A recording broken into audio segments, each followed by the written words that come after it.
नमस्कार, मैं हूं सुधीर चौधरी और डीएनए में आपका स्वागत है। कल अयोध्या में राम मंदिर का भूमि पूजन होगा और इस घड़ी का इंतजार देश के करोड़ों लोग कई दशकों से कर रहे हैं। इस भूमि पूजन को लेकर क्या तैयारियां चल रही हैं और ये पल भारत के इतिहास में एक नया पड़ाव साबित होगा, ये सब आज हम आपको अयोध्या से आई शानदार तस्वीरों के जरिए समझाएंगे। क्योंकि अयोध्या में इस समय दिवाली जैसा माहौल है। लेकिन क्या भगवान राम का मंदिर बन जाने के बाद देश में भी राम राज्य आ जाएगा? आपने राम राज्य का जिक्र कई बार सुना होगा, इसके बारे में कई बार पढ़ा होगा। महात्मा गांधी हमेशा चाहते थे कि देश में राम राज्य आना चाहिए, लेकिन महात्मा गांधी पर अपना कॉपीराइट समझने वाली कांग्रेस पार्टी और उसके कई नेता हमेशा भगवान राम के अस्तित्व पर सवाल उठाते रहे। इसलिए आज हम आपको बताएंगे कि कैसे राम राज्य की अवधारणा ही राम के अस्तित्व का सबसे बड़ा प्रमाण है। हम आपको यह भी बताएंगे कि राम राज्य आखिर होता क्या है, इसमें राजा के क्या कर्तव्य होते हैं और प्रजा के क्या अधिकार होते हैं। हमारा ये विश्लेषण देखने के बाद आपको ये फैसला करने में आसानी होगी कि भारत राम राज्य के सपने के कितने करीब खड़ा है या फिर इससे कितना दूर है। भारत का हर आदर्श व्यक्ति भगवान राम की तरह बनना चाहता है, लेकिन जब भी जीवन में संकट आता है तो ज्यादातर लोग किसी चमत्कार की उम्मीद करने लगते हैं, परिश्रम नहीं करना चाहते, लड़ना नहीं चाहते। लेकिन एक संघर्षशील मनुष्य का जीवन जीने वाले श्री राम चमत्कारों के दम पर नहीं, बल्कि पुरुषार्थ, मर्यादा और अपने गुणों के दम पर भगवान कहलाए। इसलिए आज श्री राम के जीवन से प्रेरणा लेकर हम आपको बताएंगे कि किसी व्यक्ति को उसकी धन दौलत और उसकी ताकत नहीं, बल्कि उसके गुण महान बनाते हैं, उसके गुण उसे वीर बनाते हैं। और इसके बाद हम श्री राम की उस सॉफ्ट पावर की बात करेंगे जिसके दम पर भारत पूरे एशिया को एक सूत्र में बांध सकता है और इन सभी देशों का नेतृत्व कर सकता है। श्री राम का जीवन किसी सुपर हीरो से कम नहीं था, लेकिन आजकल के बच्चे और युवा फिल्मी सुपर हीरोज की दुनिया में खोए रहते हैं। इसलिए आज हम ये भी देखेंगे, इसका भी विश्लेषण करेंगे कि क्या श्री राम इस पीढ़ी के असली सुपर हीरो बन सकते हैं। और आखिर में हम यूपीएससी के रिजल्ट्स की बात करेंगे। भारत का हर मध्यम वर्गीय परिवार यह सपना देखता है कि एक दिन उनका बच्चा आईएएस बनेगा। इसलिए आज हम आपको ऐसे लोगों से मिलवाएंगे जो ना तो महंगे अंग्रेजी स्कूलों में पढ़े हैं, ना ही इन छात्रों के पास पर्याप्त संसाधन थे, लेकिन सिर्फ अपने परिश्रम और अपने संकल्प के दम पर इन्होंने ये कठिन परीक्षा पास कर ली और आईएएस बनने का सपना पूरा किया। इनकी कहानियां आज आपको नई ऊर्जा से भर देंगी। लेकिन सबसे पहले आज की तमाम बड़ी खबरें नॉनस्टॉप न्यूज में। कल अयोध्या में राम मंदिर के भूमि पूजन से पहले प्रधानमंत्री नरेंद्र मोदी सबसे पहले गणेश वंदना करेंगे। गणेश पूजन के बाद प्रधानमंत्री शिला पूजन का संकल्प लेंगे और इसके बाद प्रधानमंत्री राम मंदिर के लिए भूमि पूजन करेंगे। प्रधानमंत्री गर्भगृह के पश्चिम में बैठेंगे, पूर्व दिशा की ओर देखते हुए भूमि पूजन करेंगे। उत्तर दिशा में मुख्यमंत्री योगी आदित्यनाथ के साथ 3 दूसरे लोग बैठेंगे।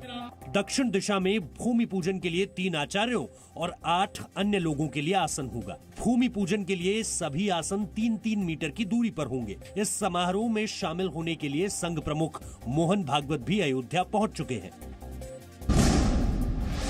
अयोध्या में श्री राम मंदिर के भूमि पूजन से 16 घंटे से भी कम का समय बचा हुआ है। भूमि पूजन के लिए प्रधानमंत्री बुधवार को सुबह 9:35 पर दिल्ली एयरपोर्ट से अयोध्या के लिए रवाना होंगे। सुबह 10:35 पर प्रधानमंत्री का विमान लखनऊ पहुंचेगा। 10:40 पर प्रधानमंत्री लखनऊ से अयोध्या रवाना होंगे और सुबह 11:30 पर श्री राम मंदिर के भूमि पूजन के लिए अयोध्या पहुंच जाएंगे। भूमि पूजन से पहले प्रधानमंत्री हनुमानगढ़ी में भगवान हनुमान के दर्शन करेंगे। श्री राम मंदिर भूमि पूजन के दौरान मंच पर प्रधानमंत्री नरेंद्र मोदी के साथ राष्ट्रीय स्वयंसेवक संघ के प्रमुख मोहन भागवत, उत्तर प्रदेश की राज्यपाल आनंदीबेन पटेल और मंदिर ट्रस्ट के अध्यक्ष महंत नृत्य गोपाल दास मौजूद होंगे। श्री राम मंदिर निर्माण आंदोलन में अहम भूमिका निभाने वाले बीजेपी के वरिष्ठ नेता लाल कृष्ण आडवाणी ने अयोध्या में भूमि पूजन के दिन को ऐतिहासिक बताया है। श्री राम मंदिर का भूमि पूजन हो रहा है। निश्चय ही केवल मेरे लिए ही नहीं, बल्कि समस्त भारतीय समुदाय के लिए ये क्षण ऐतिहासिक है और भावपूर्ण भी। लाल कृष्ण आडवाणी ने कहा कि श्री राम जन्मभूमि पर भव्य मंदिर का निर्माण बीजेपी का सपना था। श्री राम जन्मभूमि पर श्री राम के भव्य मंदिर का निर्माण भारतीय जनता पार्टी का एक स्वप्न रहा है और मिशन भी। अयोध्या में कल होने वाले श्री राम मंदिर भूमि पूजन से पहले आज देश भर में लोगों ने दिए जलाए और आतिशबाजी की। अयोध्या में रोशनी की गई और लोगों ने दिए जलाकर अपनी खुशी जताई। सरयू तट रोशनी में जगमगाता दिखा। उत्तर प्रदेश के मुख्यमंत्री योगी आदित्यनाथ ने लखनऊ में अपने मुख्यमंत्री आवास पर दिए और मोमबत्ती जलाई और आतिशबाजी की। मध्य प्रदेश की राजधानी भोपाल में भी लोगों ने दिए और मोमबत्ती जलाई और आतिशबाजी की। अयोध्या में श्री राम मंदिर भूमि पूजन पर जी न्यूज की बड़ी कवरेज लगातार जारी है। जी न्यूज स्टूडियो में बने श्री राम मंदिर से लेकर अयोध्या में जी न्यूज के श्री राम केंद्र तक बड़ी कवरेज संतों को भी पसंद आ रही है। अयोध्या में श्री राम जन्मभूमि कार्यशाला में भी साधु संत जी न्यूज की कवरेज को लगातार देख रहे हैं। हूबहू वही आपने मॉडल तैयार किया है जो मॉडल अयोध्या की नगरी में भगवान श्री राम के लिए तैयार होने जा रहा है। 3 सालों में वो मॉडल जी न्यूज ने सबसे पहले विश्व को दिखाया है। जी न्यूज की कवरेज से मशहूर कथावाचक, संत और गायक लगातार जुड़ रहे हैं। कल भूमि पूजन और प्रधानमंत्री नरेंद्र मोदी के अयोध्या दौरे पर पल पल की जानकारी आप सुबह 5 बजे से ही जी न्यूज पर देख सकते हैं। महाराष्ट्र के पर्यावरण मंत्री आदित्य ठाकरे ने सुशांत सुसाइड केस में बयान दिया है। आदित्य ने ट्वीट कर कहा कि उन पर झूठे आरोप लगाए जा रहे हैं और किसी के पास उनके खिलाफ सबूत हो तो पुलिस को सौंपें। आदित्य ने ट्वीट में लिखा कि विपक्ष इस मामले में बेहद निचले स्तर की राजनीति कर रहा है और ठाकरे परिवार खामोश बैठने वाला नहीं है। शिवसेना ने नीतीश सरकार के सुशांत सुसाइड केस की सीबीआई जांच की सिफारिश का विरोध किया है। शिवसेना ने कहा बिहार में चुनाव है, इसीलिए सुशांत केस में राजनीति हो रही है। रहस्य क्या है कि बार बार सीबीआई को दीजिए, सीबीआई को दीजिए। ये सीबीआई को इतना ही काम है क्या? अगर आपको लगता है कि बिहार की राजनीति से ये मुद्दा जुड़ जाए तो मुझे लगता है कि आप संवेदनाहीन हो गए हैं। कांग्रेस ने भी सुशांत केस की सीबीआई जांच की सिफारिश का विरोध किया है। कांग्रेस ने कहा है सीबीआई जांच की सिफारिश करके नीतीश ने संविधान विरोधी काम किया है। जिम्मेवारी है कि वो प्रदेश की पुलिस से कांटेक्ट करें, उनका सहयोग लें, ये नहीं कि कानून और संविधान की धज्जियां उड़ा दें। आरजेडी ने कहा कि वो शुरू से ही इस केस में सीबीआई जांच की मांग कर रही है, लेकिन इस केस में सीबीआई जांच कोर्ट की निगरानी में होनी चाहिए। कोर्ट द्वारा सीबीआई जांच जो है मॉनिटर्ड होनी चाहिए और हमने कल भी विधानसभा में ये मांग जो है मजबूती के साथ जो है उठाने का काम किया था। नीतीश ने इस केस में आज भी सीबीआई जांच की सिफारिश की है। सुशांत के पिता ने इस केस की सीबीआई जांच की मांग की थी। जम्मू कश्मीर से अनुच्छेद 370 हटाने की पहली वर्षगांठ से एक दिन पहले पाकिस्तान ने नया राजनीतिक नक्शा जारी करके भारत के कई इलाकों को अपना हिस्सा बताया है।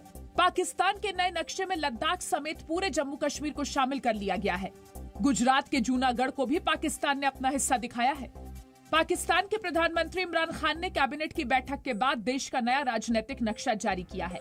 ये पहली बार है जब पाकिस्तान ने लद्दाख सहित पूरे जम्मू कश्मीर पर नक्शे के जरिए दावा किया है। इससे पहले नेपाल ने भारत के इलाकों को अपने नक्शे में दिखाया था। जम्मू कश्मीर में सभी धार्मिक और पूजा स्थल 16 अगस्त से खुल जाएंगे। जम्मू कश्मीर सरकार ने यह बड़ा फैसला लिया है। हालांकि धार्मिक रैलियों और धार्मिक आयोजनों पर रोक जारी रहेगी। देश भर में लॉकडाउन की वजह से सभी धार्मिक स्थलों को बंद कर दिया गया था, जिसे बाद में खोल दिया गया। जम्मू कश्मीर में धार्मिक स्थलों को खोलने का फैसला अब लिया गया है। पेट्रोलियम मंत्री धर्मेंद्र प्रधान कोरोना वायरस से संक्रमित हो गए हैं। कोरोना जांच रिपोर्ट पॉजिटिव होने के बाद धर्मेंद्र प्रधान को मेदांता अस्पताल में भर्ती कराया गया है, जिसकी जानकारी उन्होंने खुद ट्वीट कर दी। गृह मंत्री अमित शाह के बाद धर्मेंद्र प्रधान मोदी सरकार के दूसरे मंत्री हैं जो कोरोना से संक्रमित हुए हैं। भारत में अब एक दिन में संक्रमित होने वालों की संख्या दुनिया में सबसे ज्यादा हो गई है। बीते 24 घंटे में कोरोना वायरस से संक्रमण के 52,050 नए मामले आए और 803 लोगों की मौत हुई। देश में अब तक 18,55,745 लोग संक्रमित हो चुके हैं, जिनमें से 12,30,509 लोग ठीक हो चुके हैं। 38,938 लोगों की अब तक कोरोना से मौत हुई है। Presenting B news app Available on Google Play and App Store. Download it now.